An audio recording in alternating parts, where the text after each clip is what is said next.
Hi, I'm Rebecca with OLTD. In our first video, Behavioral Interviewing, How to Prepare, I shared information about what is behavioral interviewing and gave some great examples of some types of questions.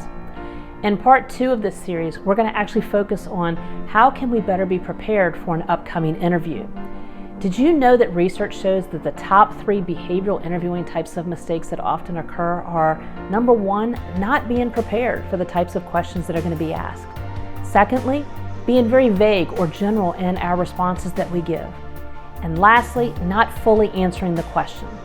So I wanted to give you some ways that can better prepare you for an upcoming behavioral interview.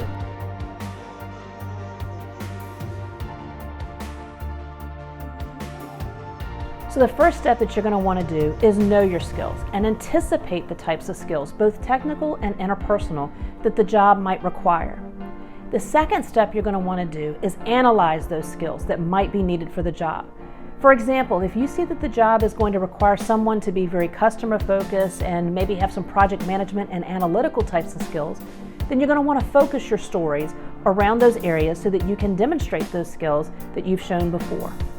The third step that you're going to want to do is coming up with your own behavioral interviewing types of questions that might be asked related to the job skills that are being requested. So the fourth step that you're going to want to do is prepare your stories to those practice questions using the STAR method. You want to recall the situation or the task that happened, and you're going to want to describe the actions that you took, and then you want to finish that off with what results came from that situation. I'd recommend you coming up with about 5 to 7 stories that you have available before the interview takes place. I encourage you to check out the description below for more information on the STAR method, as well as I explain it in a little bit more detail in a video down below. The fifth thing that you're going to want to do is practice saying those stories concisely so that you feel more comfortable when the interview happens. Now, keep in mind, even though a particular question you might have practiced might not be something that's asked, at least you have that story available to use maybe on another question.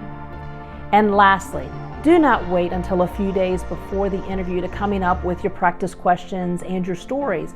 As soon as you apply for that job, you might want to begin thinking of the types of questions that are going to be asked and what stories you want to use.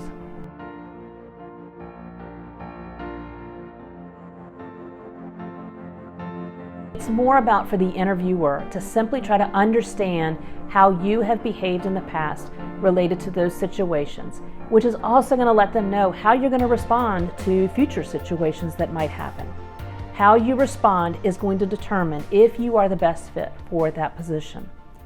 For more information on behavioral interviewing and the techniques provided, or any questions that you might have, I encourage you to check out the description below.